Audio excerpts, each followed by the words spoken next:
I pledge allegiance to the flag of the United States of America and to the republic for which it stands, one nation under God, indivisible, with liberty and justice for all. Republic Business and Professional Women have been here for many years, and each meeting that we have, we start out with the BPW Collect. And I would like to read that this evening so that we can all keep us in that frame of mind. Keep us, O God, from pettiness. Let us be large in thought, in word, in deed. Let us be done with fault-finding and leave off self-seeking. May we put away all pretense and meet each other face to face, without self-pity and without prejudice. May we never be hasty in judgment and always generous. Let us take time for all things. Make us grow calm, serene, gentle. Teach us to put into action our better impulses, straightforward and unafraid. Grant that we may realize it is the little things that create differences, that in the big things of life we are at one. And may we strive to touch and to know the great common human heart of us all. And, O Lord God, let us forget not to be kind. Thank you. So at this time, I would like to request that everyone turn off their cell phones or put them on vibrate so we don't have those interruptions this evening. And I'm going to go ahead and introduce Bobby Weller, who will give us a little history on the Republic BPW. Good evening. The National Federation of Business and Professional Women's Club of the U.S. was founded in 1919, and it promotes equity for all women in the workplace through advocacy, education, and information. BPW Washington annually releases its national legislative platform, which includes 3 planks: economic equity, to ensure pay equity, educational equity, and affordable, quality, dependent care; health, to ensure reproductive choice and reproductive health and education services; funding for research and promotion of women's health care and the National Health Care Plan that addresses the special needs for women; and civil rights, to ensure equal rights and remedies for women and elimination of sexual harassment and violence against women. Republic BPW Club was chartered on October 28, 1941, and the occasion was at the Bailey Hotel. The women were told that evening, because of our geographic location and being small in number, to concentrate on local projects to promote women in the workplace and to increase the awareness of women's needs.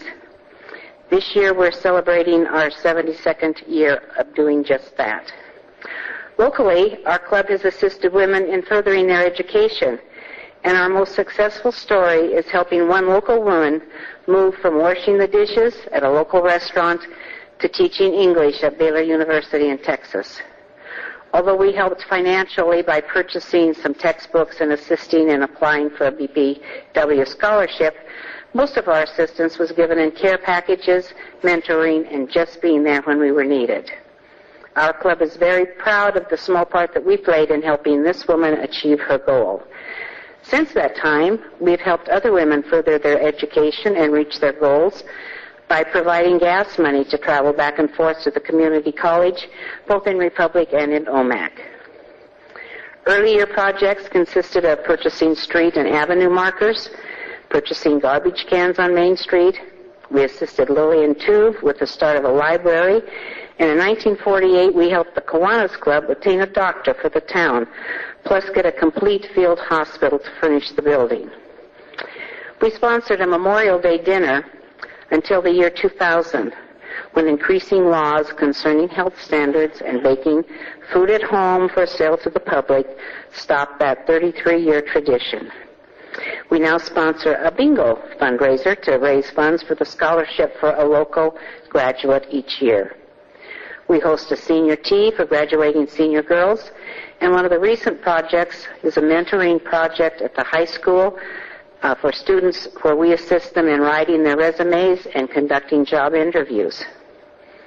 One of the most fun and rewarding projects we have is the Christmas Basket Project, where we help a parent in need, and that basket turns into huge plastic containers that fill the back of the van. After we work hard at wrapping the presents, filling the bins, we gather together and enjoy a Christmas party. This year, we didn't help just one parent. I think we helped 5 or 6, or it was a lot. In the past years, BPW has been a leader in sponsoring Candidates Night on election years, and we're gathered here tonight to do just that. I'm glad to see everyone here. Thank you, and good luck to the candidates.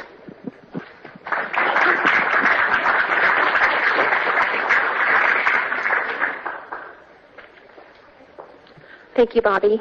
At this time, I'd like to introduce our moderator for this evening, and that will be Betty Buckley. And she will be introducing each of our guests and then keeping them on task. Thanks. Thank you all. We have a special treat for us this evening. Not only do we have several candidates here tonight, but we have 2 of our very hard-working state representatives who finally managed to make it home, and so they agreed to come and talk a little bit about what this past legislative session meant to them, meant to us, and so because I'm going to do beauty and age over, how does this work? Shelly, would you like to come up first, Representative Shelly Short?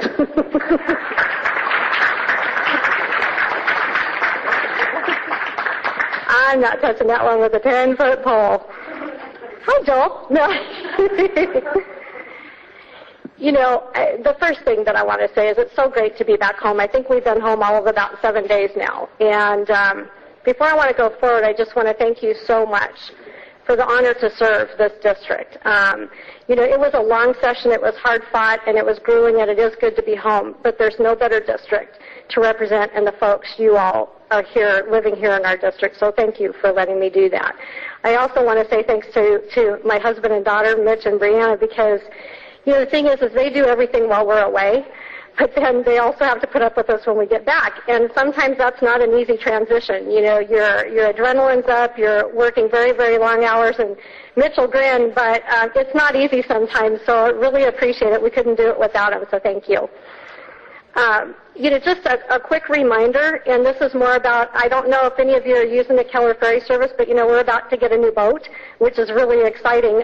But the downside to that right now is obviously service is temporarily suspended while they do upgrades to the launch sites. So just keep that in mind if you're traveling back and forth, and join us on August 14th on the South Shore if you're interested in seeing the maiden voyage of the boat. I'm really excited and was honored to work on that project. First session, it was 6 months, 167 days. It was the third longest in history of Washington State. You know, a lot of people came up and said, wow, can't you get it done? But there were some interesting things that I want to share. And I think in the end, there were a lot of folks in the legislature who thought you all ought to pay more in taxes and that you could do that. And I'm here to say, when I think of my district and the folks who work really hard and who live here, that would be a burden. You know, it's our responsibility to come up with a budget that works within existing revenue and to make sure that we're not being additional burdensome. You know, we've got to set those priorities. And I want to remind you, as we went through session, we had $2 billion in extra revenue to deal with. We're still coming out of the recession. All of you are certainly feeling it. I mean, I think your communities are feeling it.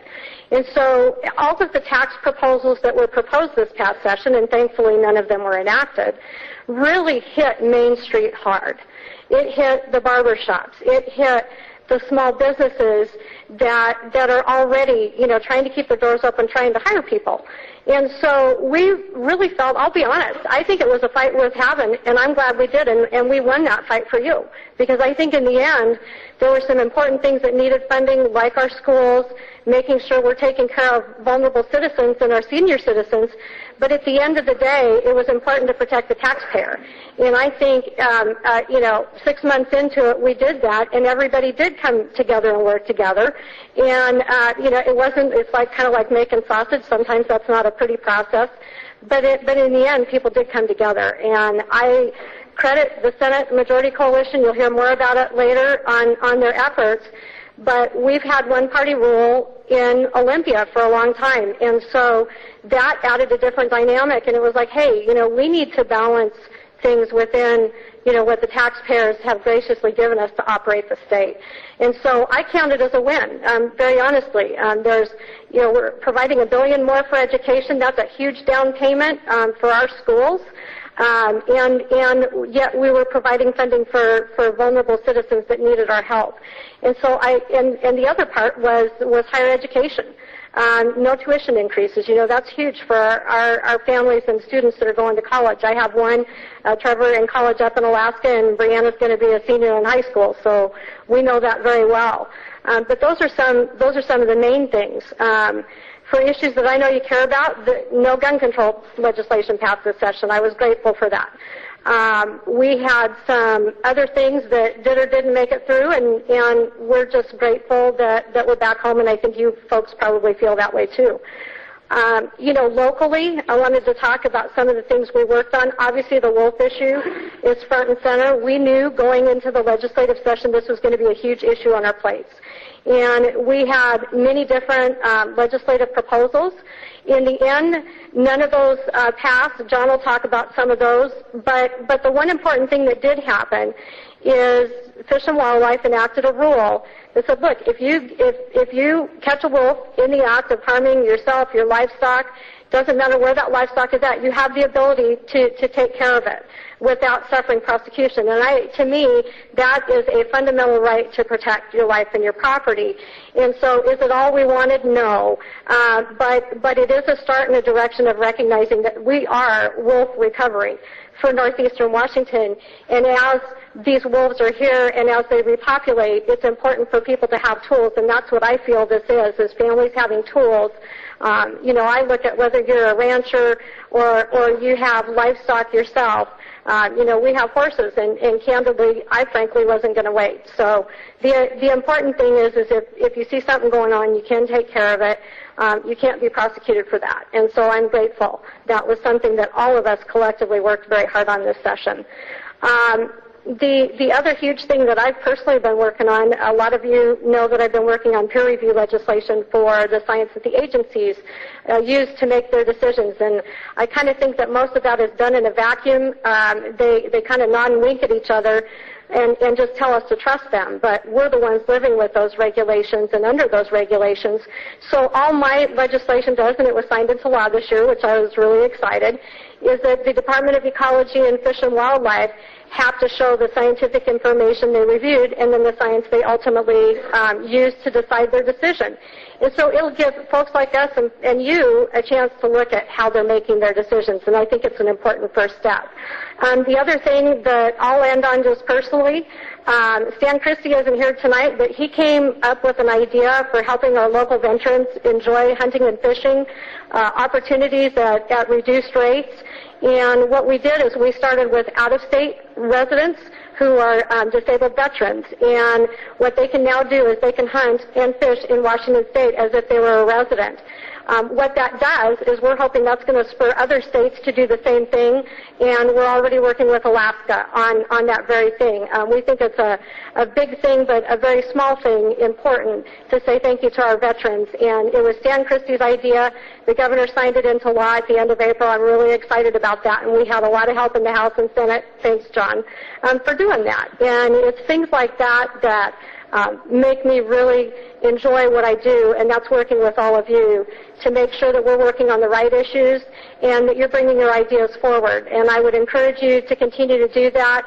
Again, it was a long session, but well served, and thank you so much again for the opportunity to serve you. Thank you.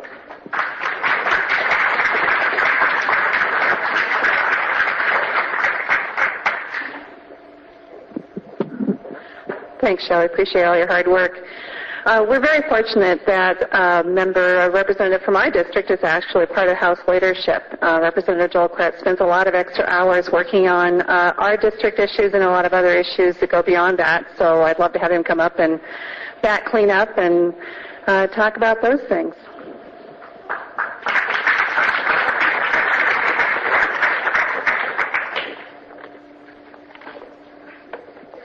Well, good to see you folks out here. I haven't seen a crowd for about a week and a half, and I didn't miss it much. This is a better class of people, though, than I'm used to in Olympia, I can tell you that. Unbelievable year. I can imagine your first trip over there to Olympia. Never been over there that long. We were there from the first week of January until the last couple days of June, which is way too long. But it was, in the end, I think it was worth doing. I think it was a pretty good session for the people of the state of Washington. I had a pretty interesting experience midway through session. I've served as a House Republican deputy leader, which is a number 2 person, and basically you kind of facilitate things for the leader and in negotiations with the other parties. And about 2/3 of the way through session, Richard Bull, our leader, had a health crisis and went down kind of all of a sudden. And I ended up spending the next week and a half as the Republican leader in the House.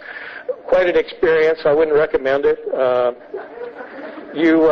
can tell you wake up at 4 in the morning whether you need to or not, and your eyes are wide open. But it was interesting working with the different coalitions over there, with the different majority in the Senate. We had a new governor. He needed a lot of coaching too.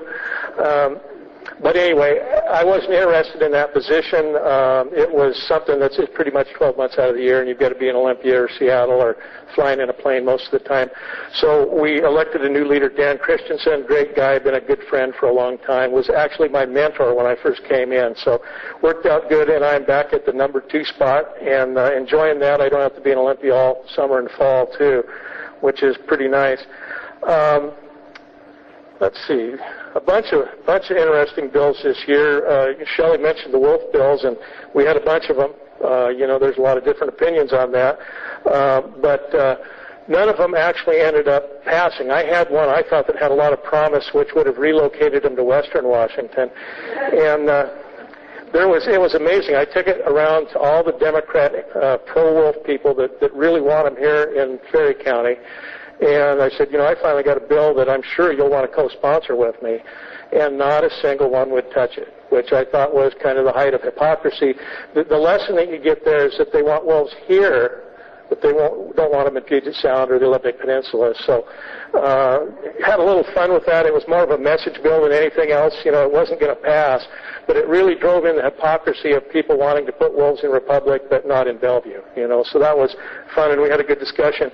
But I think part of it was it helped a little bit and moved the discussion into the rule change, which allowed people to defend their livestock from wolves and pets and that sort of thing. Gives us a little bit more freedom on what we can do to respond. I guess I had my perennial bill this year, the GMA opt-out for Ferry County. Kind of was a casualty the last couple of days of session. The Speaker of the House actually said, "I'm going to run your bill," and we got down to the last day, and they had a big meltdown. What was the meltdown? Oh, anyway, it was a whole day meltdown. Oh, gun control. They wanted to take some more of your gun rights away, and that ended up in a standstill for about 8 hours on the floor over there. So that bill was a casualty, but I'll run it again, and we'll see where we can go with it. The big issue this year was the tax situation, and the proposals.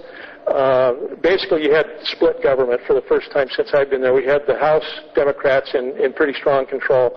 In the Senate, they had an amazing thing happen where there was a coalition of the Republicans plus 2 Democrats formed a coalition government, which was an interesting experiment.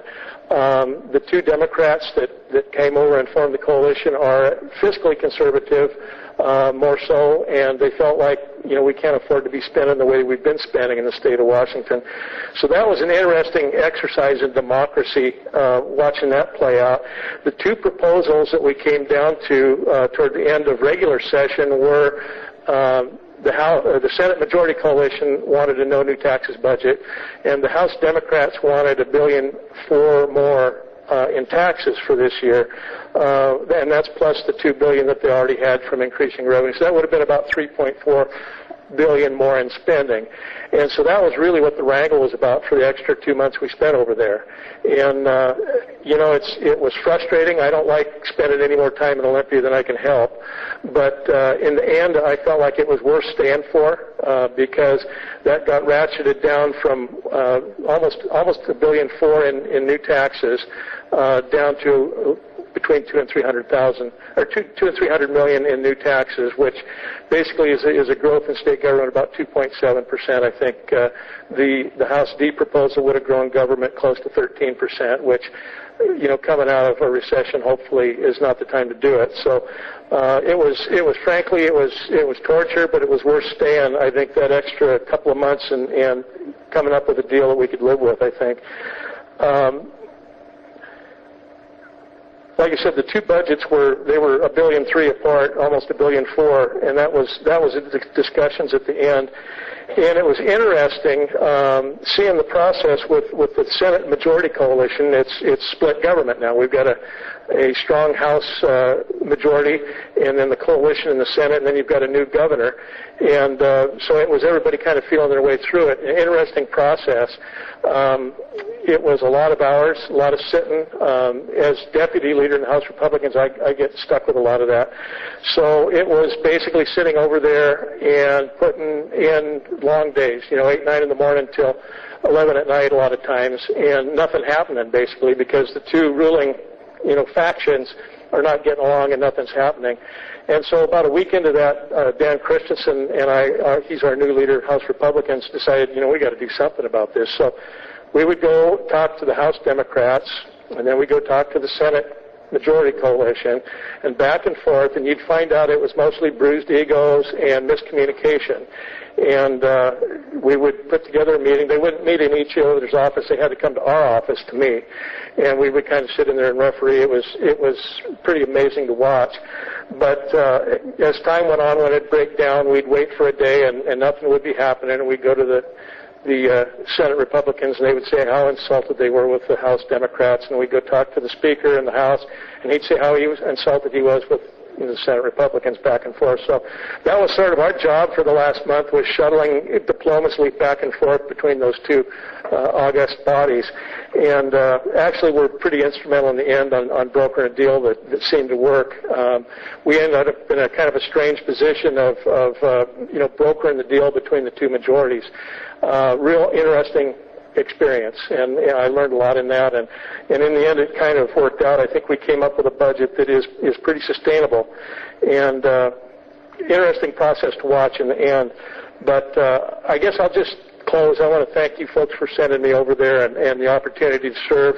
I'd prefer not to serve any more 6-month sessions, but it was a great year, great learning experience, and I appreciate your support, and good to be here, good to be back home. Thanks.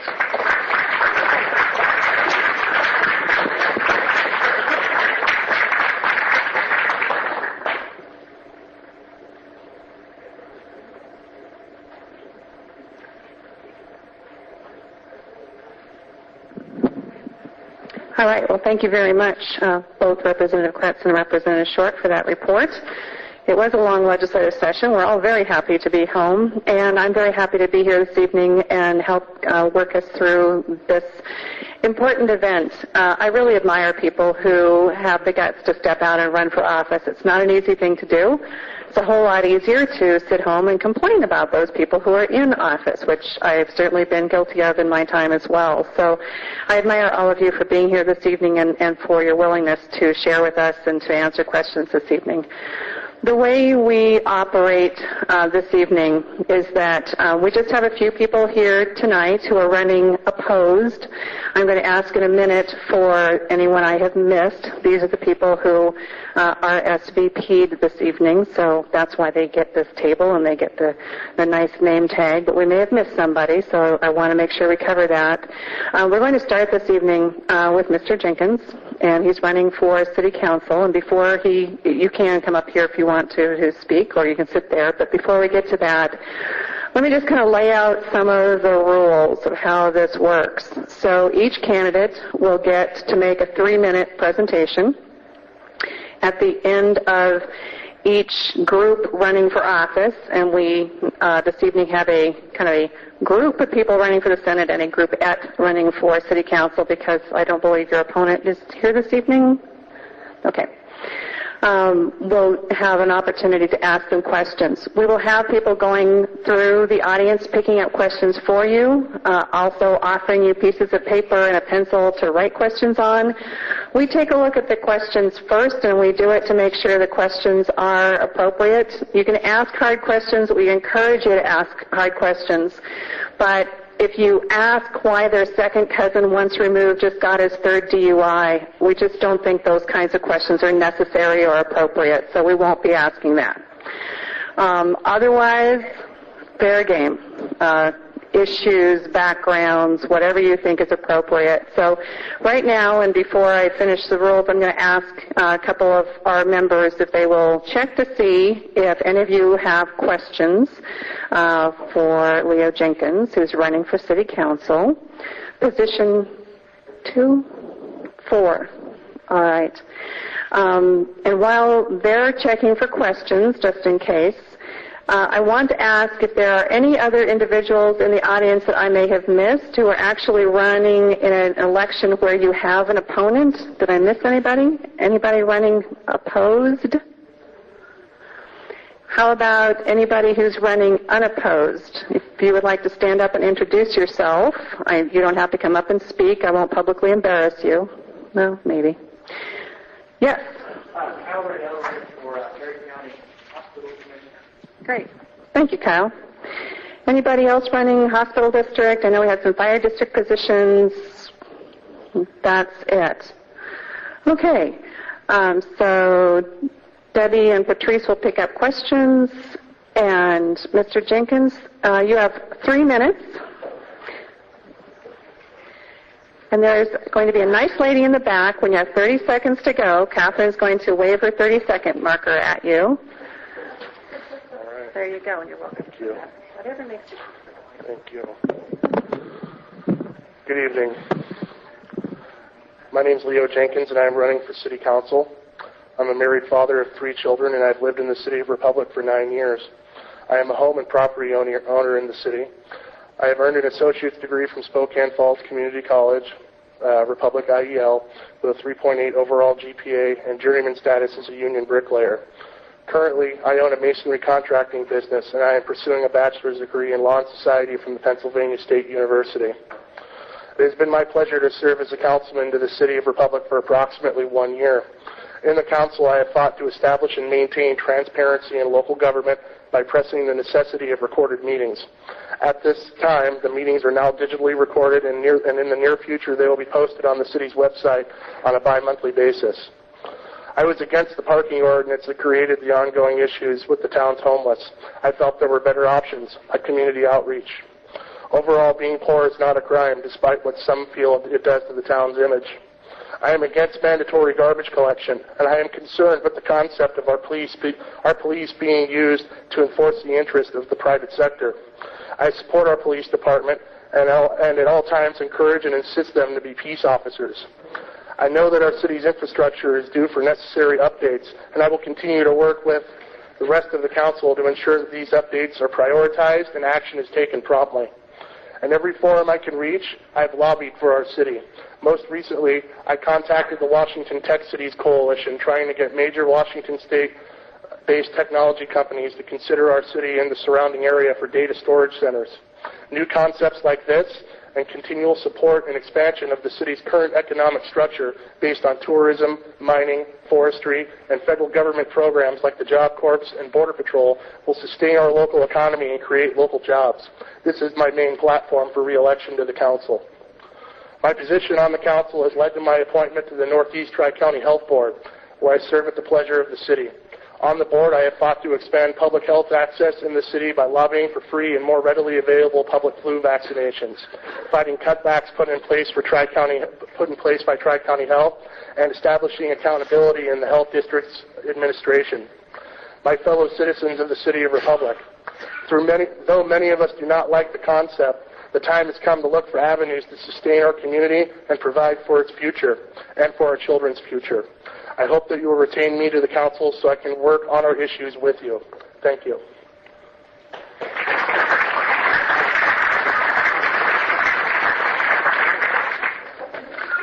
Let's just stand right here. Okay. And I'm going to pretend like I'm on the microphone.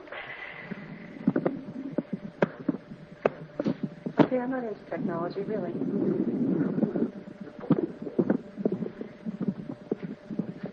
Let's do that. Sorry about the noise. It's all right. So, Mr. Jenkins. I need to be taller now. How do you feel about the city making it mandatory for property owners to do business with cow sanitation? I'm 100% against it. In fact, I feel that it should be a choice for the individual whether or not they want to use any type of public sector service. And though it is good for the city that people are required to remove their refuge, they should not be required to use a specific private contractor to do so. And if I have my way, mandatory garbage will be repealed in the City of Republic. So are you proud that Republic's solid waste management system is a lagoon? And if not, what will you do to change it? Unfortunately, I'm not an engineer, so I don't know what the other specific options are. I do know that it is necessary for our water treatment facilities to have a modernization, and that is in effect right now. We're working with the Department of Ecology and trying to start the process of getting that problem corrected. So what are your views on recent Facebook posts from the canine police officer? Name calling. I'm a firm believer of the First Amendment, and I'm not going to tell anybody they can't put anything on Facebook. However, I do expect and know that our police officers will uphold the integrity of the position that they hold, and that the public should have no worries of anything foul being put on the Internet by any of our officers. And how will you promote tourism in Republic?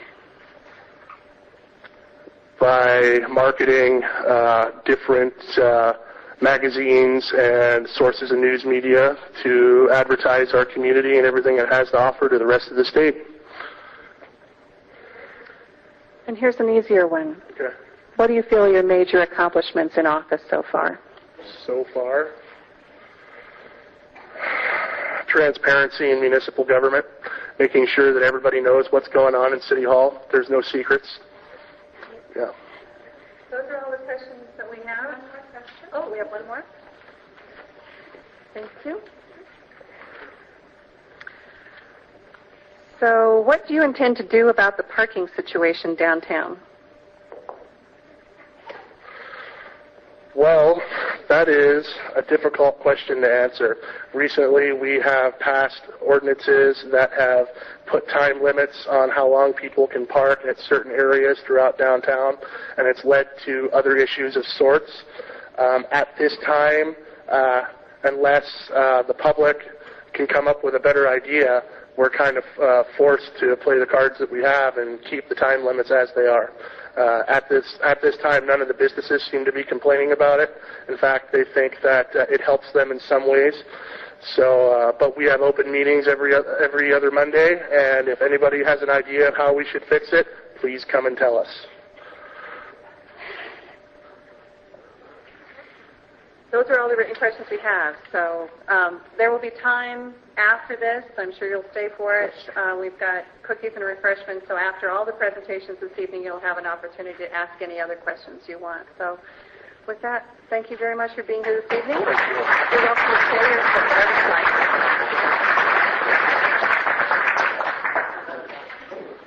Okay, that wasn't easy right out of the gate. One of the comments that we picked up while we were picking up questions was a thank you to Joel, Shelley, and John.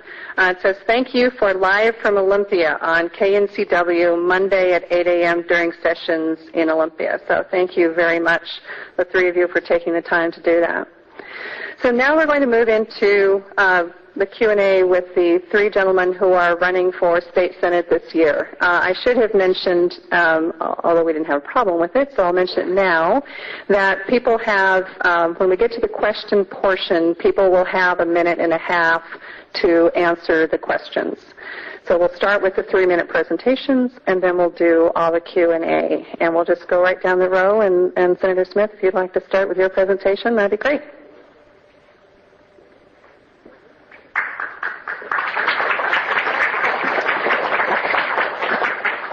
Thank you for coming out tonight. As both Joel and Shelley mentioned, this was a pretty momentous year in Olympia. Not only was it my first year to serve in the legislature, it was also the first year in a decade that we saw the divergence from single-party rule in Olympia. So there were a lot of new things happening. There were a lot of new experiences. But somebody asked me once, what I thought of the job or what I thought of being there.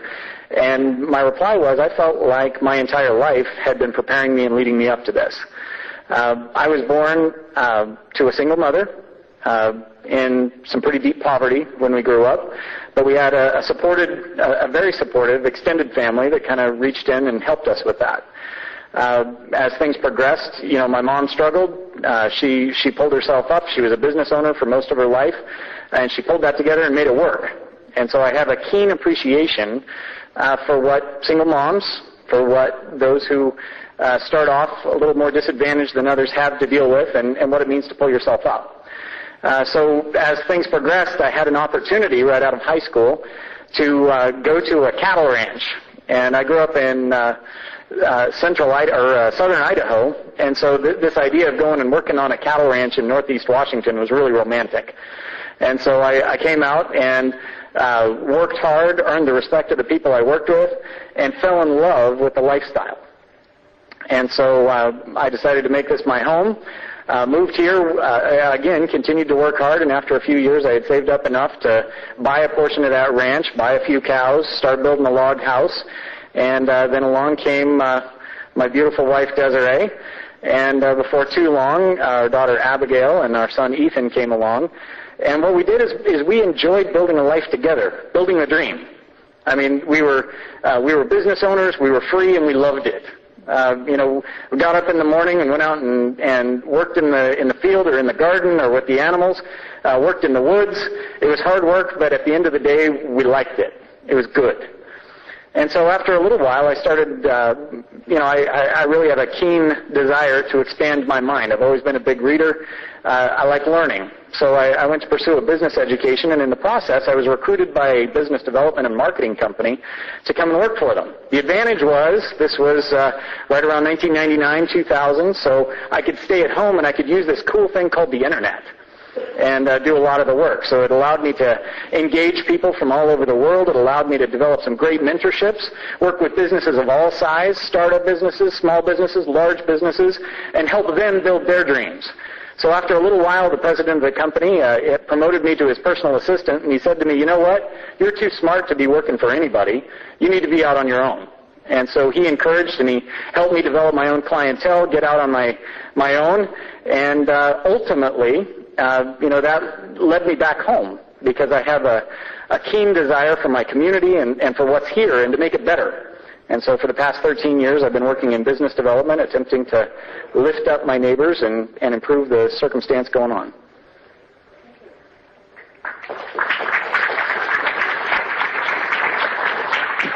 Thank you. And now I'd like to introduce Brian Dansel.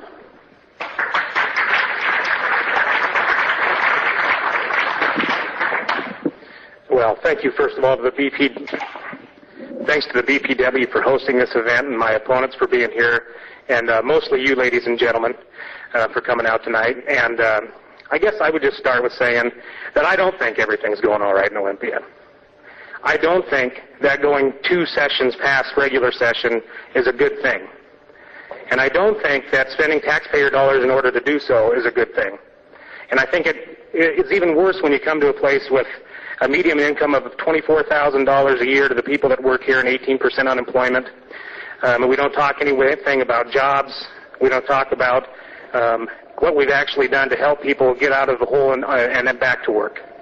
And so I guess I would just say to you, I'm not going to sit here and give you rhetorical answers, and I'm not going to sit here and tell you that everything's jolly, but what I will say is, you know me. 3 years ago, I came before you and asked you to put your faith in me to be your county commissioner. And I would hope that you look to that track record and see if I've done a good job. We've cut spending while the state has forced more unfunded mandates on us. We've come up with out-of-the-box ideas to be able to do that. This last year, we spent $350,000 less than we did the year before. At the state level, we don't look at anything like the state of Tennessee does, where they got hydroelectricity deemed as a renewable energy. And that was able to give company tax breaks and bring in people to work. We could be doing that right here in Washington State, but we never talk about that. We talk about, well, we would have got things done except the Democrats held us back. And then the Democrats say, well, we would have got things done except those darn Republicans wouldn't let us get it done.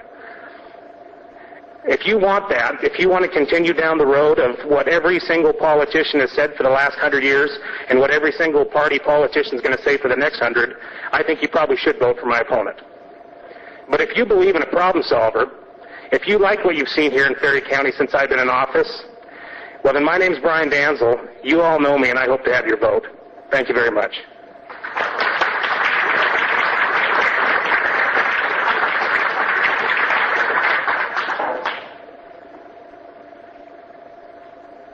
Thank you, Brian. Now I'd like to introduce Mike Brunson, who comes to us from Springdale this evening.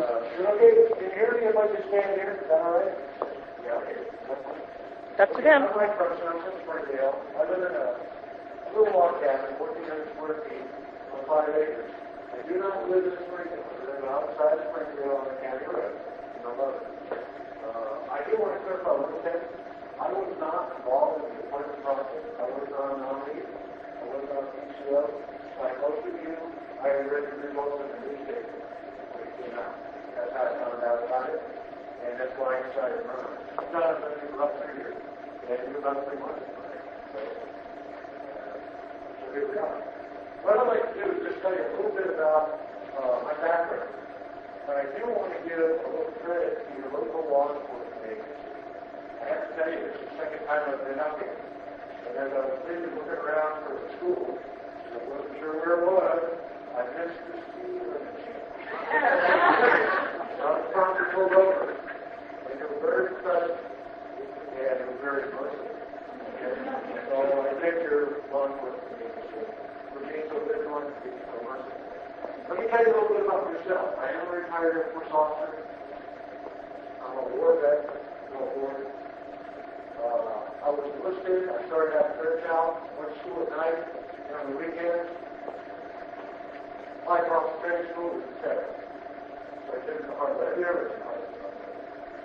And for the officer in the Army, I had 24 years of law enforcement experience. A Master's of Science, degree in International Relations. I'm a small business owner.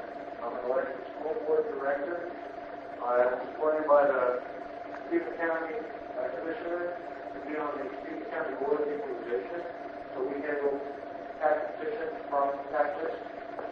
And I came back into my career. I spent 6 years at Kretz.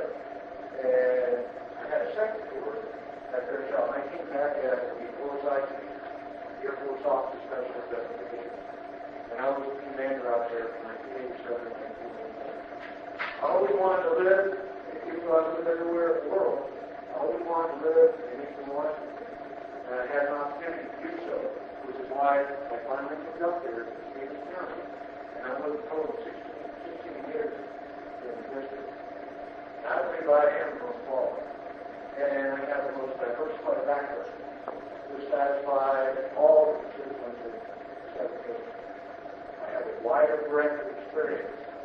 I'm used to dealing with the federal government. I know how to think and manage things done with the federal government without having to pass legislation.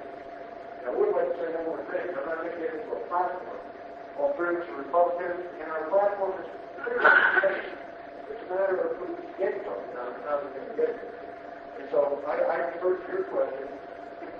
Instead of telling my platform, I'll look at your question, and then I'll answer those. Okay. Thank you very much for having me up here today.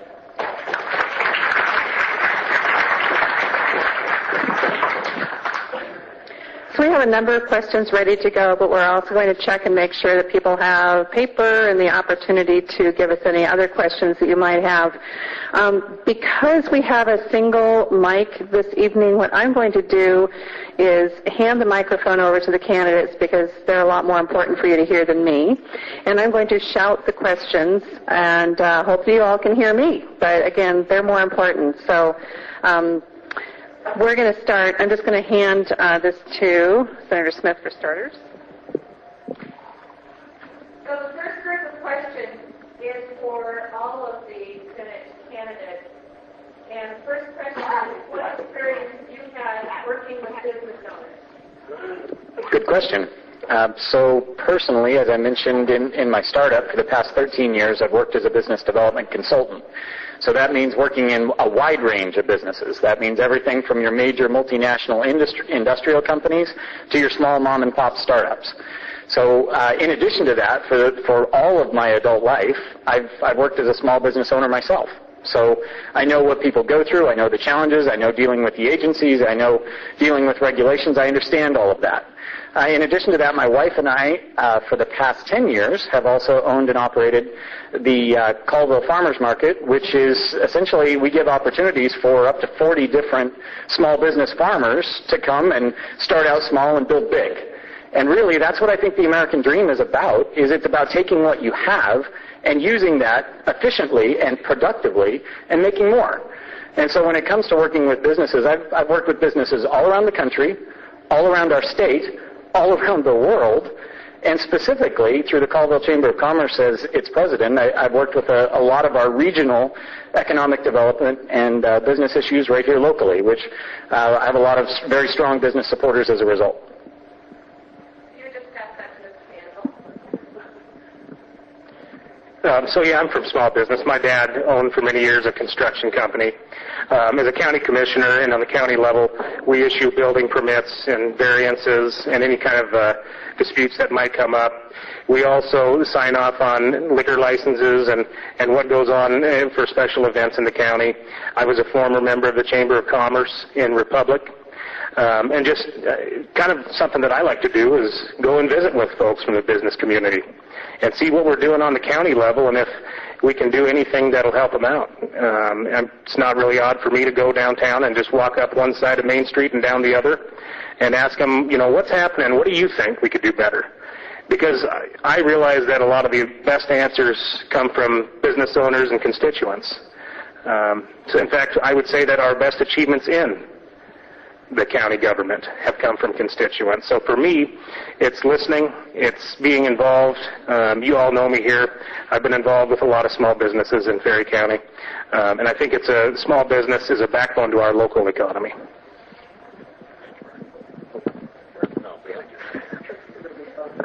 We have a wireless. I am a small business owner, and I have encountered the regulations that smother small businesses, that make it extremely difficult for me to hire people. My small business is private investigations, and for me to hire someone, I have to take the liability on that they're not going to do something wrong for the first 2 years that they work for me, and I can't afford to do that because private investigations, it's a quasi-legal enterprise, and there's a lot of gray areas sometimes, and there's an old saying, take care of business but worry about the paperwork later, which I believe in. Anyways, besides my own small business, I am a member of the Greater Springdale-Loon Lake Chamber of Commerce, and we discuss all the problems that the different members are encountering in the state of Washington in trying to keep their head above water and keep their employees. I also used to do what we call target analysis. We would go into the businesses and it's kind of like an audit. You would go in and find out where they're losing money, where they could tighten up their belt and save money by doing things more efficiently. And I found that actually very enjoyable. And I believe my time is up. What I'm going to do here, Brian, I'm going to impose on you if that's okay. I'm going to manage the mic back and forth here. because we are taping this, and if you guys keep reaching behind your back, people are going to start wondering about you after the talk. All right, sounds good. So if you would help me with that, I would very much appreciate it. And you get to answer this question first this time. How do you feel about the Northeast Washington Forestry Coalition? Yeah, so this is not going to be a shock to most folks here. I think that the biggest problem with the Northeast Washington Forestry Coalition is that it's comprised of all special interest groups. And when you allow special interest groups to dictate public land use philosophy, I have a problem with it. And so what we've seen here locally in Ferry County, I remember when I was young and growing up, we had over 60 registered logging trucks and a sawmill that was in production. And we've seen that deteriorate to hardly anything. I think the last time I checked, we have 4 logging trucks that are registered here. And I don't think that the Forestry Coalition has done anything to improve logging in Ferry County. So as a county commissioner, and you're looking at jobs and you're looking at how things are decided, to me, I'm highly skeptical of that. And I don't know which direction you want me to pass it. All right. Behind you? Or just go straight here? My experience has been that anytime you have any kind of coalition or group by committee, not only is it rare that anything productive really gets done, it takes forever for them to make a decision. The bottom line is our forests aren't being used the way they were allowed to 20, 30 years ago, and no one's doing anything about that. We should be allowed to have access to those forests. We should be allowed to have loggers go in there and log the forest, because that cleans up the forest and minimizes any kind of forest fire, because there's a lot of dead trees and dead wood on the ground. And the federal government is just being very stubborn about allowing the people to use God's forest, which is why we live in this area, so we can enjoy that part of eastern Washington. A coalition is only good if each of the members or representatives of the group are willing to give up a little to gain something. And normally that's not what happens. It's just a roadblock. And that's what I think about that.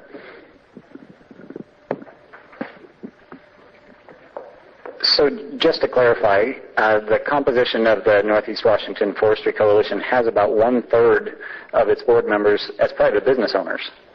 And so as the private business owner guy, I listen to private business owners, what they need, what they say, what's important to them.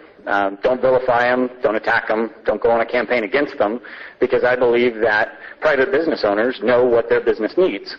So when we look at the Northeast Washington Forestry Coalition overall, when they were being used to pre-negotiate federal timber sales, they made some progress.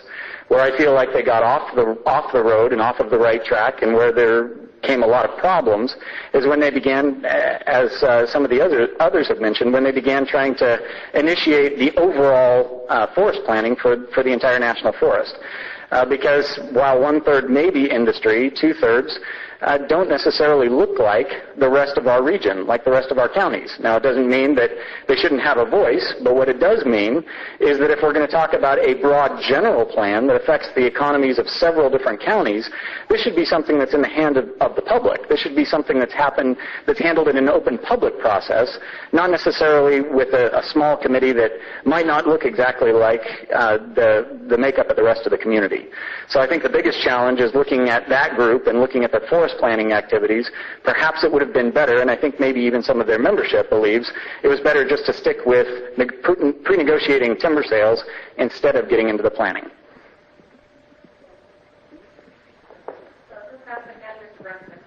Mike, yeah. You can call him. Please call me Mike. Yeah. Let's drill down a little bit. I think I may get this question wrong, and the handwriting looks a lot like mine, which makes it difficult to read. Is it multiple choice? So I think what this says is, and please, if this is your question and I've mangled it, if you would rewrite it out for me, I'll ask it again later. What is your position on the Colville Forest in Ferry County? Well, actually, I need to kind of piggyback on a little bit I've already said about the forest industry. I do believe that we should be allowed to log it more than we're being allowed today. Ferry County desperately needs jobs. Stevens County as well. Ferry County is at about 18% unemployment, and Stevens County is 12.8. We have a lot of people that could go to work. In years gone by, the Forest Service has allowed us to go in there, and this is the lowest it's ever been.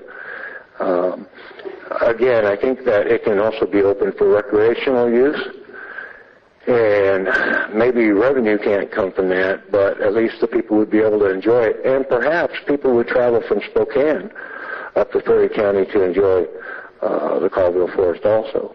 I just think that the forest itself, we see it, it's there, but we're not being allowed to use it, whether it's for having tourists come up for recreational purposes, or whether or not to allow some businesses to get back into operations so that our men and women can get some decent jobs. So most of you here know my stance on this, but I'm a proponent of getting in there and logging and open access. And one of the things that's happened in the last several years with the Northeast Washington Forestry Coalition, for example, is there's been an increase in demand for wilderness areas where they don't qualify for wilderness areas, even according to that enabling legislation. And so my opponent, for example, was a member of the Northeast Washington Forestry Coalition and then got out. I was asked to join the Northeast Washington Forestry Coalition, and I went to one meeting, and I was told that I could either get on the wilderness train or get run over by it. So for the people of Ferry County, I stood up to that and said, I don't believe in that, and I don't believe that the areas that you're looking to put wilderness qualify for wilderness, and moreover, we need to get people back to work. We got a lot of folks that got spills and Husqvarna sitting on their shop benches instead of being used. On top of that, cattle grazing. We've got to be able to make sure that we allow our cattle ranchers to be able to graze. And finally, I'll just say, for some of those areas that they want to place as wilderness, they say, well, you can use motorized machinery in there. But in some cases, it takes the signature of the President of the United States, the Department of Agriculture Secretary, and the Department of Interior Secretary to be able to do so. So I don't know about you folks, but I don't think that's going to happen.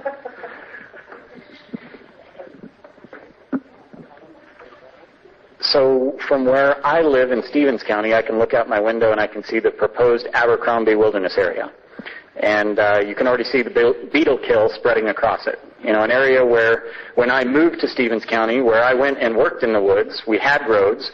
Now suddenly it's been made roadless simply because road funds within the National Forest have been reprioritized for conservation instead of maintaining the current infrastructure. So when it was probably about 3 or 4 years ago, the Colville Chamber of Commerce was approached by the Northeast Washington Forestry Coalition to sign on to a letter suggesting that the advancement of wilderness was a strong economic boom to the area, I said no. However, I had several board members who wanted to say yes. And so I had already been actively engaged opposing the idea of the expansion of new wilderness area in our region, both in Ferry, in Pend Oreille, and in Stevens. And so I kept the pressure up, worked with the commissioners. My comments regarding the negative economic impacts of an expansion of wilderness area were incorporated in Stevens County's response to the forest planning policy. And so when the chamber was pressed to have a representative on the Northeast Washington Forestry Coalition Board, it was either me or it was somebody who wanted more wilderness. And quite frankly, when I was offered the opportunity to either get on the train for wilderness or get off the tracks, I derailed the train. And I said we need to talk about expanding our harvests, not limiting or ending them. You can hold on to that. We're going to start with you. Okay. One way that states are trying to reduce overall health care costs is through a prescription drug monitoring program. How do you plan to improve the health care system of the state in a way that won't kill the taxpayers' pocket? And this is for all three of you, but you can start. Okay, great question. So this year we had several, one thing that I did on the Senate floor this year is I gave a speech about the expansion, Medicaid expansion. Tried to run an amendment to get that assumption taken out of our budget because I believe that there are a lot of options that we could look at to improve health care in our state without going down the steps of once you open certain doors, they can't be closed. Once you make certain decisions, you can't go back on them. And so I don't necessarily believe that a federal expansion of health care is the best way to improve access. On the contrary, when you look at our northern neighbor, Canada, you see that the federal expansion there has actually limited access. And so I believe things like, which we had a bill this year to allow the access to health care across state lines. I believe that's a good way. I believe the improvement and the implementation of technology is a better way. I believe protecting our critical care hospitals in places like Northport, the clinic in Northport, and here in Republic, the critical care hospital, also in OMAC. Throughout our region, we have several of these. As a matter of fact, we have 13 clinics scattered throughout our district. We just broke ground for the 13th in OMAC the other day. So ultimately, when it comes to health care, there are a ton of options that don't involve the federal government that actually look more at personal accountability, personal responsibility, and local solutions, bringing in faith-based networks, bringing in private sector solutions. These are all things that could and should be looked at, and we did this year. And I'm looking forward to attempting to chart a course out of some of the mess that others have created for us this year. So this is a general theme here. Join NUFIC in order to not have wilderness areas, and then vote to implement Medicaid expansion twice, and then vote no on it once. And that's what my opponent did. The bottom line is this. First of all, who does that? If you think one way, vote one way. What you see is what you get. Regardless of how you feel, don't backpedal and try to say that you wanted to get us out of that because 2 times before that you voted for it. The second thing is, I think we need to streamline efficiencies between insurance companies and hospitals. When you have to go and stay in the hospital and it costs you $90 for a pair of slippers, we need to look at those. If there's anything that did need regulated ever, it would be the insurance industry. The other part of that, I could say, is the squabbling that goes on between rural hospitals and critical care hospitals and the government for payment.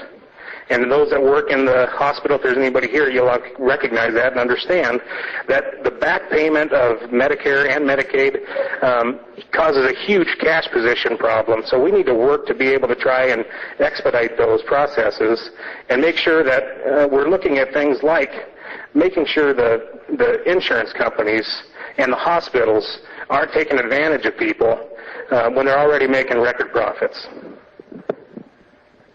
Thanks, Brian. There's 2 things I'd like to mention on the topic. First of all, I honestly believe if we create jobs and put people to work, that will decrease the weight and monetary burden on the state overall. People need to get jobs, and we need to find a way to do that the most effective and quickest way possible. No one is doing anything for Eastern Washington. Sorry, Shelly. Sorry, Joe. No one. I don't see any results.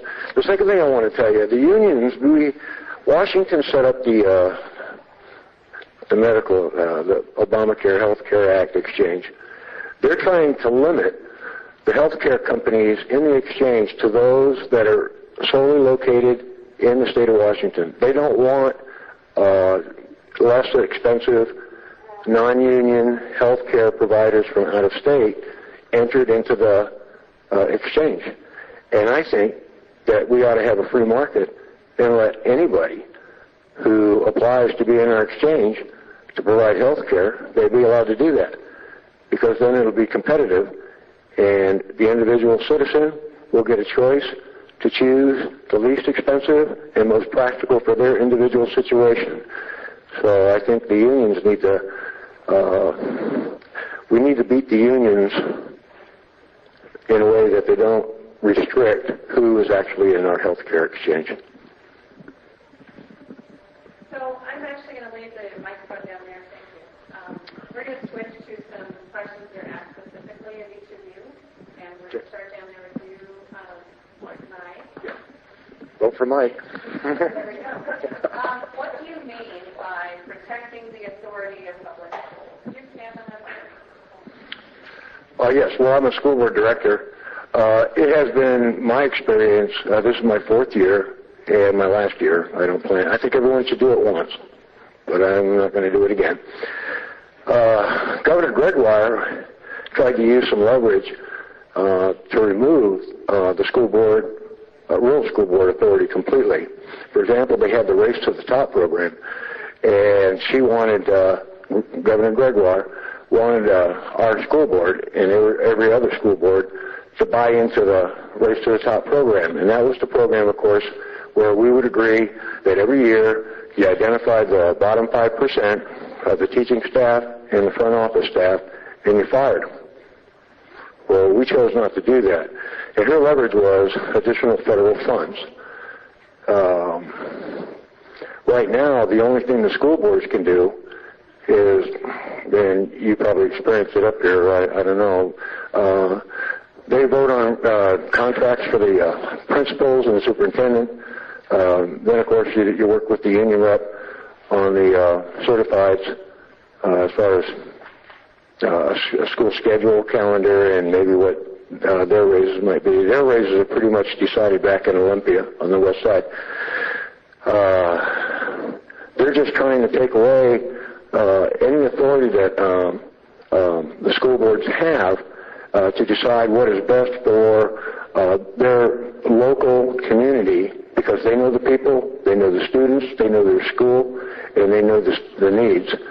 And our needs in Springdale at Mary Walker, sorry. You're doing really well on the time thing. I actually have another question for you, though. Oh, okay.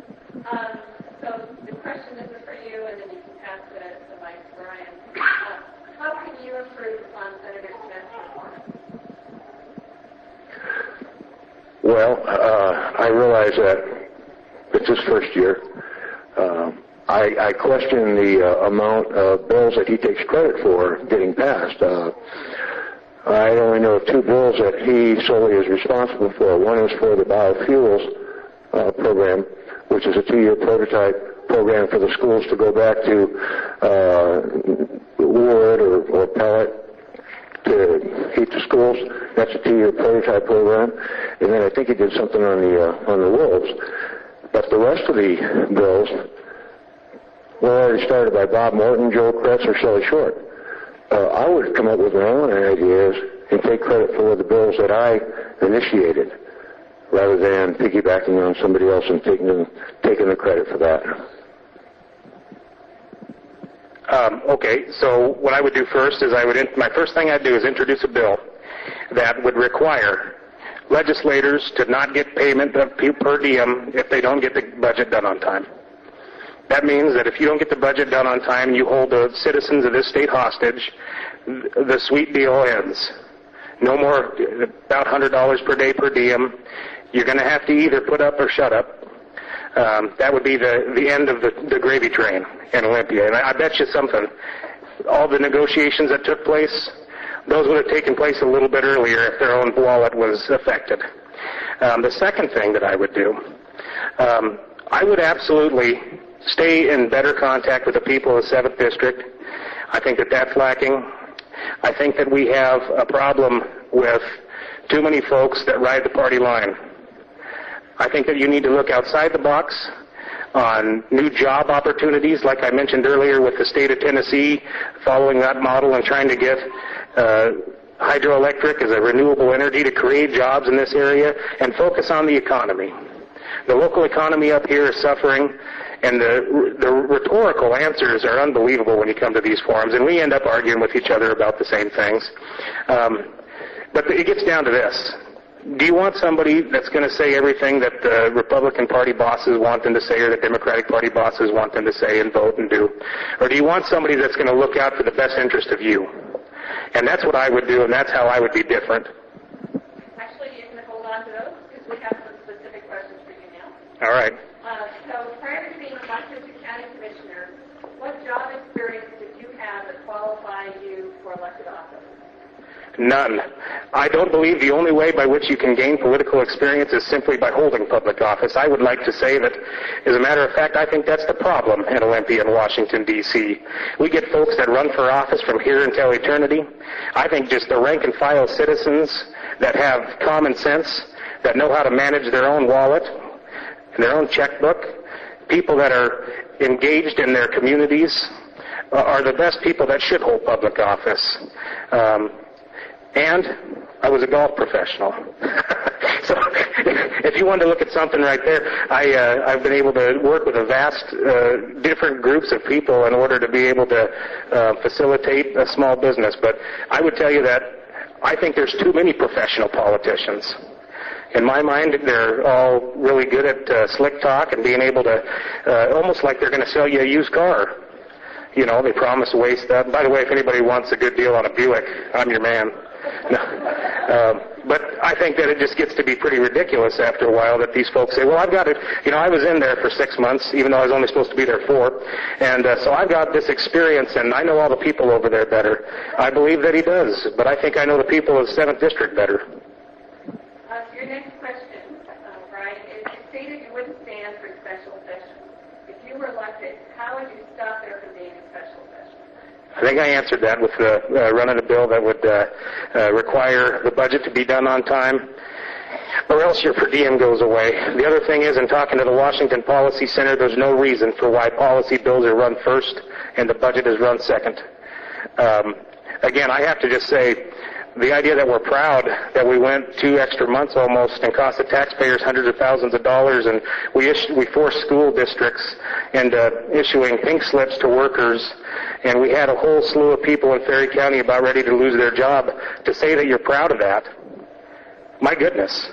If you and I, as private individuals, were at your job, and they said, we want you to get a project done in April, and you didn't get it done until July, would you keep your job? Absolutely not. We got to get on track with that, and we got to make sure that we're not just riding the gravy train over in Olympia. The rest of us would have lost our jobs during that, and we wouldn't have been proud of it. And the last question for you is just for you. How will you change Olympia if the Democrats are still in control? In control of the Senate or in the other two houses? Well, I'd work with them. And let me tell you something. Unlike my opponent who publicly posted that he needs to get money and votes during this election because the Democrats are trying to steal it like they do every election over on the Puget Sound, I'd just like to say also, the Democrats are pretty ingenious because they don't even have a candidate running for this position. So that's a pretty clever move on their part. It's incendiary comments like that that hurt people, and it doesn't help your process of getting things done. I've got a good track record of working with Gene Boer, Kathleen Roop, ex-Commissioner Bob Heath, a lot of Democrats in the area. And what you can do is you can actually get common ground on things like education, law enforcement, and others. And a lot of the Democrats that are right now in office I actually know pretty well, like Senator Tim Sheldon, who's also a county commissioner. So I think that I would actually be a breath of fresh air because I have that ability to work with other folks that aren't just saying the same exact things as me, while at the same time sticking to my guns and sticking to my principles. And I hope, even the folks that might not have voted for me for commissioner would give me at least that I've come to the table and listened, that I work with folks that I don't always share their opinions. And I think we've been a better county. We've been able to facilitate better policies because of it. And I think that would be good over in Olympia. And the microphone. This question says, Senator Smith, what is your biggest challenge in Olympia and how do you solve it? Good question. So one of the challenges in Olympia, one of the biggest challenges I had to overcome here is it's one thing when you actually have never had any Olympia experience to stand back at the side and say, oh, no problem, I'm going to pass a bill, and such is going to happen. And, it's easy to say that, and it's easy to, believe that you can kind of get free quick just by a quick solution and everything will be rosy. But the way that Olympia works is it takes 25 senators, 50 representatives, and a governor in order to make any law pass. And so when it comes to, like the comments about limiting per diem, essentially what that would do is that would mean that all of the east side people would be penalized and all of the west side people would still be rewarded.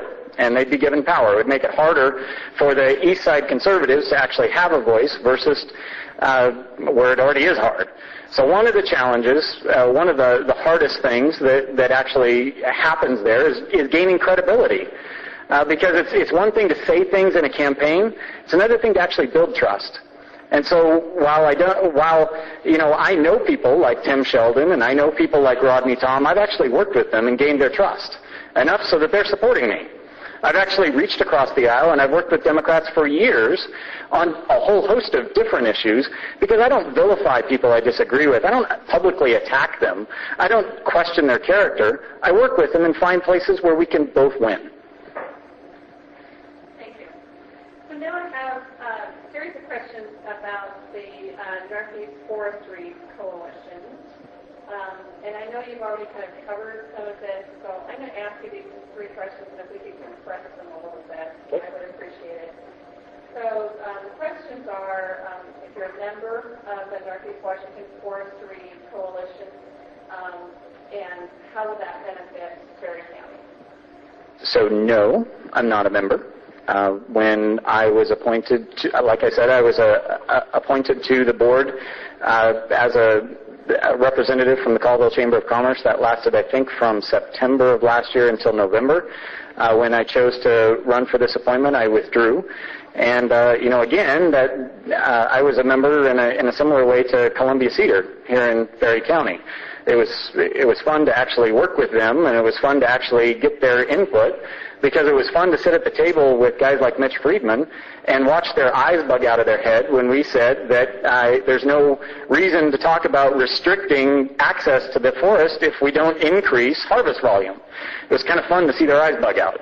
And so, no, I'm not a member. I was for 3 months, have not been since I was here, and as far as what benefit that has to Ferry County, I don't know that it has a benefit. But what I do know is that as your state senator, I have and I will continue to work with the Colville National Forest to increase harvest volume and to increase the opportunity for local loggers, logging families, and producers to continue to earn their livelihood here, because I don't like the beetle kill that I see in your backyard any more than I like the beetle kill that I see in my backyard. I don't like the loss of access that you have any more than I like the loss of access that I have. And so this isn't just a political issue for me, this is a personal issue. Again, it's my backyard. I share a lot in common with what all of you are experiencing, because this is my livelihood. It's not just political rhetoric. So, have you been endorsed by Tim Coleman? No. Not sure that question.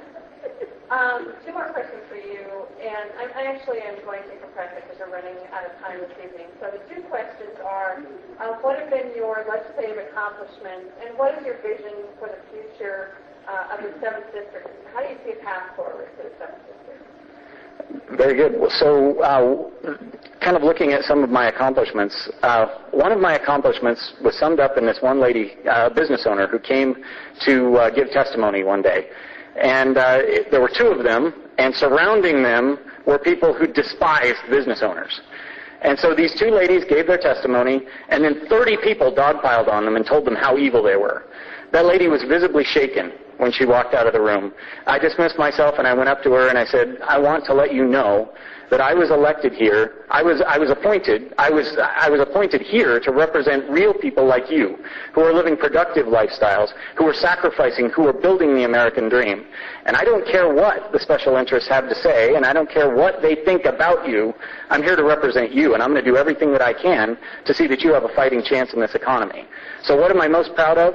I am most proud of listening to people like that, who are the real heroes, and making an impact in their lives. Things like working with Joel and Shelly and restoring our ability through that emergency rule to defend our personal property from attack by wolves. Things like working with, Shelly and I at the final hour, we dug in and we rolled back this idea through an emergency rule change, legislation had been enacted that would have isolated the northern 4 counties into a brand new energy zone, which would have meant that a whole host of people's costs for construction would have escalated.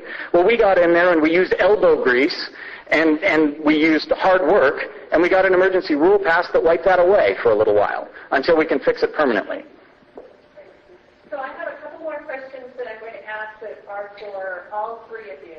And then I'm going to ask the audience if they're dying to eat or how they're doing. So we'll ask those two questions, and we'll check to see if people want to ask more. So I do have more to ask. So the question, and you can start and then pass the mic. What is your position on the Discovery Pass? And as a senator, what would you do to remove the pass so all taxpayers can use our state land? Oy vey, the Discover Pass. As the Vice Chair of Natural Resources and Parks this year, we had a lot of conversations about this. And truth is, again, you need the 50-25-1 in order to change something that significant in Olympia. And we came at it from a lot of different ways. One thing we suggested is, why don't we just create enough exemptions so almost everybody has the opportunity to get an exemption to not have to use it? We got a few of them, but we didn't get all of them.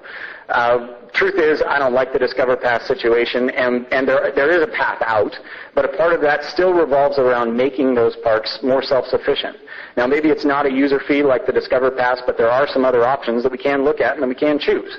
One thing also revolves around creating efficiencies within the Parks Service in order to make the business itself not rely so much on labor, create efficiencies with capital investments in infrastructure instead of buying brand new parks that we can't support and that we can't maintain later on. So I already have worked this year. We've got some plans, even bipartisan support, for some great solutions to roll that back and once again increase the access, because I'm with you. I don't like it either. I think there is a path forward, and I think it is something that we can fix in the future, again, by working together and finding real solutions instead of beating each other over the head and finding fault with what's been done before. All right, well, it's a real simple answer. It's having the courage to just eliminate it. And it doesn't take having discussions and looking into things. Is it right or is it wrong? I get a kick out of folks that have been in political office too long because we're going to assign a committee and have a lot of discussions, and we're going to do projections, and we're going to talk to people, and we'll get these agencies to tell us and report to us. I just say no. Say no, that we don't need that. And I'm a little bit discouraged that the Senate Majority Coalition in all of its power couldn't get something as simple as that. So if it was up to me, I would just have the courage to say no and do everything I could to get others to vote that way. In my thinking, a lot of the parks on the west side, the left side, they're along the beaches, the coast, and things like that. The politicians like increasing the number of parks along the coastline, and it's at our expense. They use the Discovery Pass to raise funds for those parks, and they don't maintain the ones we have in the rest of the state. I agree with Brian. I think the best thing to do is to eliminate it. Of course, the Democrats would probably be agreeable to taking a portion of the timber tax and using that towards a substitute for the money from the Discovery Pass, but I wouldn't be for that neither. I think it should just be eliminated, and I think the people on the west side, if they want their beach parks or whatever, they need to pay for that in a different way other than the Discovery Pass. Would you hold on that mic? So, this is again for all three of you. What can you do as a public official to get the intrusive federal government out of the personal lives of people? That's a very good question. I had 15 years experience dealing with the federal government, and I learned you have to find out what their state of mind is, what their priorities are. In the federal government, a lot of times they have their internal policies that they use as guidelines. It's not necessarily a law or a regulation. And I have learned from experience that a lot of times you don't have to pass new legislation to get the federal government to relax on some of their restrictions. For example, you have the gold mine here in Republic. It would take a lot of work, but that should be open and operating. And then there's some small logging businesses in North Stevens County, and they're being held back because of the national restrictions by the EPA for emissions into the air. Those were designed for large operations, and I know that if you approach the federal government in the right way, they can grant a waiver for the small operations, and that's what I would approach. That's the approach I would take, and try to get them to relent, and then if they didn't, then proceed with possible legislation. Yeah, a couple of things. I was proud to be the county commissioner that brought coordination to all of the upper tier counties to work with government agencies on planning. And it's just actually following the federal law, the Federal Land Management Policy Act. So it's just following law that you were able to do that. So I've been a proponent of local control. One of the things that I would do, most folks are familiar with North Dakota and how strong their economy is. Well, one of the reasons is because the state legislature found in the Enabling Act to be able to take back some of those federal lands that were originally taken over by the federal government until territories became states. So there's a huge movement right now. And if we were able to do that, it would streamline efficiencies, the appeals processes would get a lot less redundant, and it'd be done without, and we could actually put people back to work like they're doing in North Dakota. I think that'd be a huge move. And then finally, on the state level, when it comes to government agencies, we need to look at reinstituting a committee that was started in the 70s called the Joint Administrative Rules Review Committee that was put in place in order to control and the growth and the actions of the different agencies within the state government. Those are things that need to be looked at, and the Joint Administrative Rules Review Committee would be a good vehicle for that, but it hasn't been used for a couple of years, and I'm disappointed it hasn't. But I would try to get that going again. It should be a bipartisan supported thing, because all you're trying to do is make sure that government agencies are following the laws that they help author. So those administrative review committees are important. I would agree with that as far as the state agencies go. And in my inbox, I have an invitation to actually participate in the two of those oversight organizations that still are functioning within state government. But specifically, I have some ideas about what we can do with the federal government, but more importantly, I think we can look at how those ideas have already been implemented. This year, working together with Joel and Shelly and with others, when we got the emergency rule for the whole cotton yak thing for the wolves, what we did is we created a chain reaction. Because by getting that here in Washington, Oregon actually took the bill that Shelly and I sponsored, Oregon duplicated it and did it there too. Well, that was a real problem for many of the people who had been working to advance the whole wolf reintroduction effort, because to the federal government, they had already said, oh, don't worry about Washington and Oregon. We've already got them under control. So let's keep that federal listing of the endangered species listing over the whole area. Don't you even think about removing that, because we've got Washington and Oregon covered. When Washington and Oregon switched to the idea of believing that farmers and ranchers had the right to protect themselves, that is what reinitiated the idea of rolling back the federal listing, and that is an excellent example of how here in our state, all of you and us together can work to get the federal government to back off and once again reinstitute some more local control. So it's a step, but we're not all the way there, and I look forward to keeping up the fight. So I have a question for the audience now. We have some more questions. It's a couple minutes after 8, so I'm going to give you two options and ask for a show of hands. And the two options are going to be, shall we keep going for another 15, 20 minutes, or shall we break and have some refreshments and you can ask those questions individually. So how many people would like to keep going for a while? So it's going to be even split. It's going to make a difference. How many people want dessert? Okay,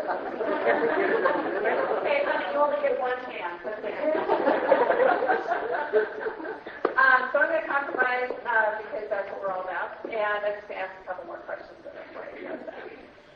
So, actually, if you would hand the microphone to Brian, because we're at. And this is for the three of you. Tuition at UW and WSU is insanely high when compared to states like Montana, Alaska, and Idaho. What are ways that you would make it more affordable for students besides increasing the number of student loans? Yeah, thank you. First, I have to go back, though. There was no wolf legislation. When my opponent talks about that, that was a rule-making process that took place, and it wasn't legislation that got us to the Caught in the Act rule-making. So that's taking credit for something you had no control over. What ended up happening was a lot of folks came in to help out, and a dog in the Methow Valley got mauled by a wolf, and they brought the dog in, and that actually sold because it was a real person.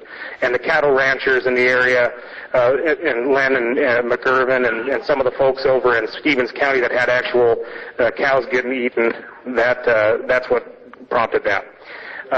And then getting back to, what was the question? Higher education and tuition, there you go. It's in the state constitution that education is the primary function of the state government, and so we need to treat it as such. The other thing that we need to do is we need to emphasize, we do actually need to emphasize low interest loans, and that helped me go to school. And the other part is, what I'd like to do is take the model of the New Tech Skill Center in Spokane, which offers kids the ability to, it's kind of like Running Start, where you can get your certification in diesel mechanics, welding, really great for rural areas like Republic, at the same time that you graduate from high school. So if you can't afford to go to school, you've got a trade that you've learned, and I think vocational is going to be the way of the future, because I think that the costs are so enormous for college, it's going to be really difficult for people to be able to pay those student loans off. I've got friends my age that have a couple $100,000 in debt to student loans. So I think giving a lot of options is going to be critical. Which way do you want me to? I think what we need to do is increase availability of money for people to go to school. I'm a big believer in education. As I told you, I did it the hard way, but it was well worth it. What I think the state of Washington should do is, I think, for those students that are residents of the state of Washington that decide to go to a 2-year or a 4-year college, they should be subsidized as long as they agree that upon graduation they remain in the state of Washington working in that profession for at least 4 years. The problem we have is that we have this problem with vocational programs too. I see that at Mary Walker. They're excellent, but as soon as they graduate, they leave the area.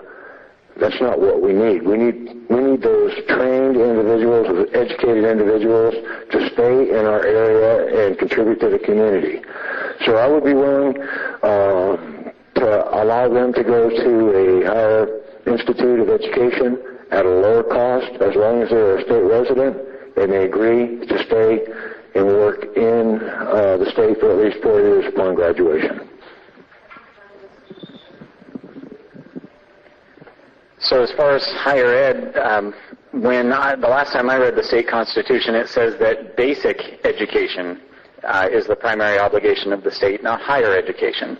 Now, with that said, we don't want to start mixing up the money for our elementary schools, for our high schools, and et cetera, with higher ed funding, two completely different funding sources.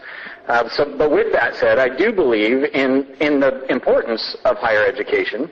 And this year, one of those things that I'm proud of that we did that was worth the wait, that at first, House leadership didn't particularly like, is this year we did freeze tuition for the first time since the 80s. That's a big accomplishment. This year, students aren't going to have increase in tuition. Then number two, we put in money for competitive grants within the colleges, $50 million in science, technology, engineering, and math. Those fields that right now we have a demand for, but we have no people to fill. There's 20,000 jobs in Washington State right now that need engineers that have not been educated to fill them. And then finally, the last thing is, I think moving forward, there is money within the state budget, and we originally called not just for a freeze on funding to higher education, but for a reduction in tuition. And I believe that there is money within the general fund to add additional funds into education to make that possible. But again, that higher education needs to be focused on what we really need for the future, both those skills, as was mentioned before, and then also those higher technical elements that will be in demand no matter what. So, hold on to that for a second. This is a very quick question for each of you. Where did you get your education out of school did you graduate from? So as I mentioned before, a single mother. So when I was in 6th grade, my mother, because of her business, chose to school me at home. So she took me out. We used an accredited tuition, and when I was a junior, as I was going through the graduation process, I was offered a full scholarship to BSU. But as I mentioned before, instead I came up to work on a cattle ranch, which is what drove me back into business later on. So I'm a proud graduate of the Republic High School Tigers, and then I was a graduate at Walla Walla Community College for my associate arts degree, while at the same time obtaining my PGA credentials. So those are the schools that I went to.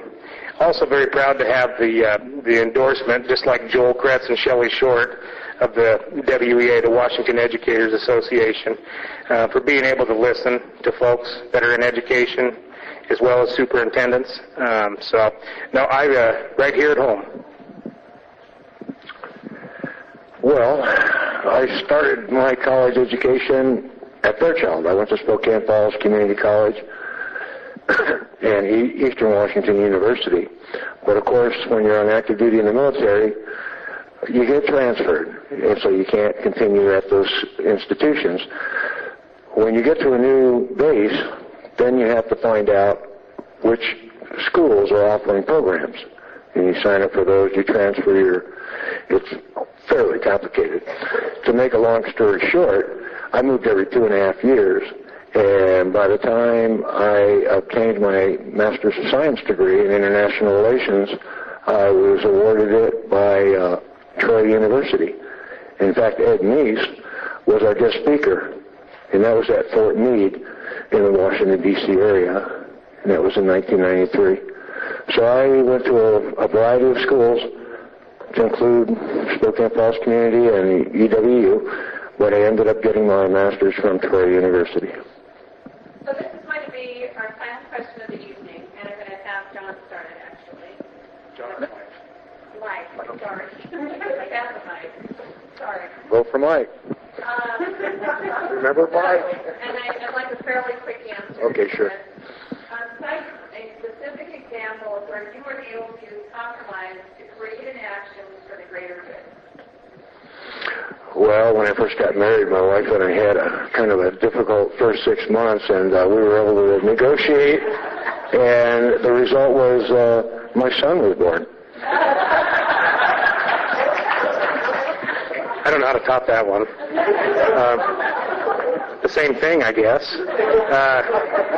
Now, every year when we create the county budget, there's a lot of give and take, but we've been able to do so with the idea that in your local county here, you're going to get more money on your roads, your taxes are going to go to good use, and we're going to be able to reduce frivolous spending while at the same time providing basic services. So those would be the two.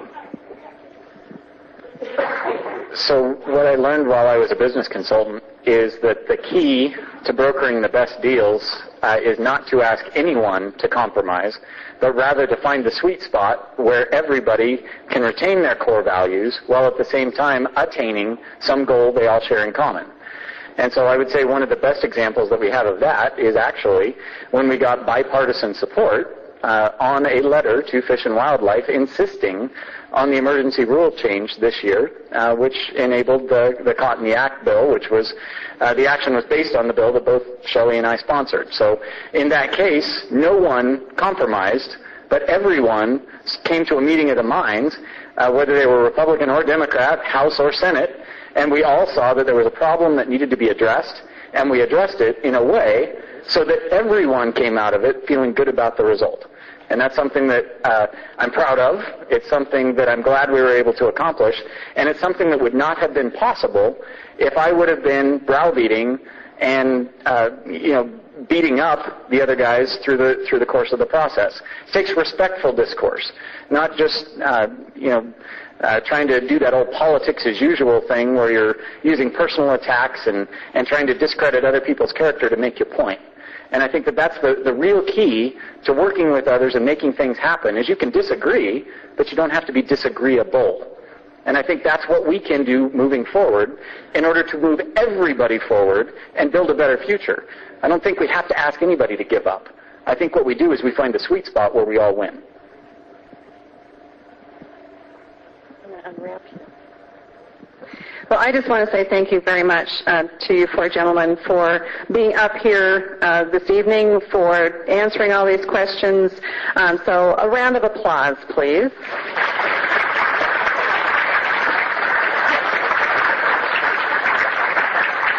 Now, I think you all should give yourselves a round of applause for sticking this out, for being here, for being good citizens, and for paying attention. So another round of applause, and then cookies.